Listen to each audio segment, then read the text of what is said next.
on s'est rendu compte que les personnes qu'on a interviewées, elles étaient toutes pour. Et que toutes les personnes qu'on voulait interviewer, certaines n'ont pas répondu parce que sûrement elles étaient contre. Et voilà. On peut demander alors que pensez-vous du droit de vote des étrangers? Est-ce qu'on pourra faire une loi pour ce droit de vote? Mais en fonction de la réponse, en fait, on devra formuler autrement les questions, pas juste un pourquoi. Pourquoi ça laisse un peu... on reste un peu sur nos positions, quoi. Il faut vraiment chercher à développer une question, histoire de vraiment montrer où on veut aller, en fait. Ok, moi je veux bien, hein, mais dans ces cas-là, il faut avoir une question... Ouais, ok. Allez-y, hein. Je reviens sur le fait qu'on n'a pas beaucoup de contre, ce qui est embêtant. Je pense que c'est normal. Après, il peut y avoir des représailles, enfin pas vraiment des représailles, mais genre être traité de raciste, être insulté, être traîné dans la boue. Moi, personnellement, si j'étais contre, je ferais comme eux, je dirais rien. Je dis juste que les gens peuvent interpréter ça comme une sorte de racisme, de discrimination, se dire voilà, il est étranger. Et eux, peut-être qu'ils ont un avis, peut-être que pour eux, ils trouvent ça normal que... un peu la France aux Français, quoi. Peut-être que pour eux, ils trouvent ça normal. Ben, je peux les comprendre aussi qu'ils souhaitent pas s'exprimer comme ça.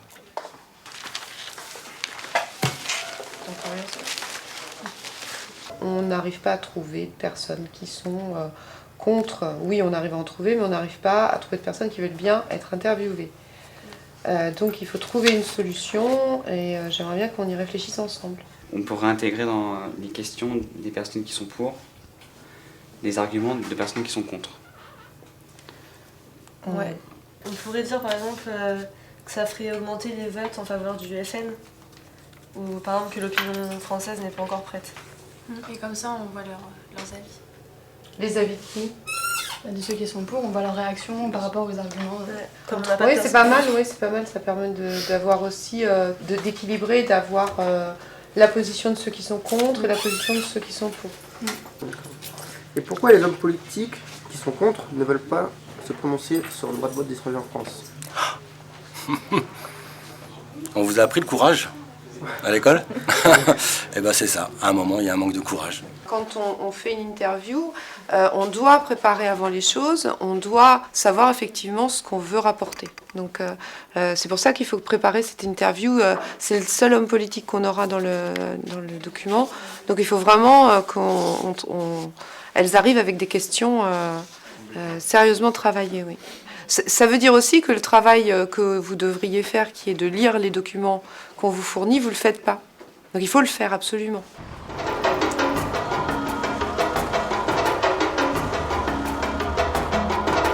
J'ai effectivement travaillé sur la question du droit de vote des immigrés aux élections municipales lorsque j'étais assistant du président de la commission des lois, mais j'ai surtout travaillé dessus entre 1997 et 2002, lorsque j'étais parlementaire, c'était mon premier mandat. Et donc, il y avait eu une proposition de loi qui avait été déposée, votée par l'Assemblée nationale, autorisant le vote des étrangers extra-européens, tous ceux qui ne faisaient pas partie de l'Union européenne aux élections municipales. Et le Premier ministre de l'époque, Lionel Jospin, avait estimé que le processus devait s'arrêter là, qu'il ne pouvait pas aller plus loin, puisque la majorité au Sénat était défavorable, et comme il faut un changement de constitution pour permettre l'élection, le droit de vote des immigrés aux élections locales, le processus s'est arrêté là, comme souvent sur cette question, quoi. Ne faudra-t-il pas profiter du fait que le président de la République est favorable à ce droit de vote pour proposer une modification de la Constitution? Bah si, il faudra en profiter. D'ailleurs, ça tombe bien, s'il est vraiment favorable, il est le seul à pouvoir changer la Constitution, hein.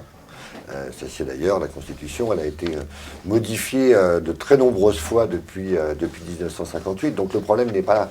Le problème, c'est est-ce que les Français sont en capacité d'accepter que les étrangers qui ne sont pas de ressortissants de l'Union européenne votent et se fassent élire pour les élections municipales. Dans le cadre d'une loi sur le droit de vote des étrangers, faut-il exclure ceux qui ne payent pas d'impôts ou ceux qui ne travaillent pas? C'est pas le fait uniquement de payer des impôts ou de travailler, c'est que ce sont des gens qui résident ici, qui sont des citoyens et qui doivent avoir, comme n'importe quel citoyen, des droits. Le vote et le fait d'avoir des élus dans une démocratie telle que la nôtre nous donne encore plus de force quand on fait l'acte de mettre un bulletin dans l'urne. Pour des personnes comme moi, et on était nombreux à ce niveau-là, de ne pas aller voter, il y avait un sentiment de rejet. On n'était pas là. À chaque élection, que ce soit municipale, législative, présidentielle, on va dire t'as pas le droit à la parole. Pensez-vous que le fait que les étrangers puissent voter aux élections municipales ferait augmenter les votes en faveur du Front National ? Je crois que c'est une question qui était valable à une époque. C'est vrai que le débat sur l'immigration, il a été fortement porté par le Front National et qu'on était dans une période tendue avec un débat qui était mal ficelé, et y compris d'ailleurs aussi de notre responsabilité à nous, les élus et les militants de gauche, parce qu'on n'a pas osé porter le débat sur la place publique. On s'est caché par rapport à cette question. Il faut réouvrir le débat sur l'immigration. Voilà. Tout le monde sait, tous les hommes politiques de droite ou de gauche savent très bien que dans les 20 ou 30 ans, il va falloir de nombreux immigrés en France si on veut garder notre système social, ne serait-ce que pour payer les retraites. Bon. Donc personne ne le dit, mais tout le monde le sait. Le vrai problème, il est celui d'une partie de la jeunesse, ou de moins jeunes maintenant, qui sont là depuis 2 ou 3 générations et qui n'ont pas l'impression d'être intégrés à la société française. Pourquoi alors cette loi, à votre avis, n'a pas été votée, puisque ça fait tout de même 30 ans que la question se pose. Donc, pourquoi ? Parce qu'au fin fond de la France, l'esprit français, il y a un petit fond raciste, il y a un petit fond qui est toujours là, présent, et qui est souvent majoritaire. Donc un gouvernement ne prend pas de risque politique. D'accord. Et pourquoi, à votre avis, donc, les gens qui sont contre, parce qu'on a essayé d'interviewer les gens qui sont contre, ne veulent pas nous répondre? Parce qu'ils ont toujours honte d'être contre. C'est plus une question de honte. D'accord. Voilà. Demandez à combien de gens votent le Front National, vous en trouverez très peu, et pourtant le Front National faisait des scores énormes. Demandez. Voilà.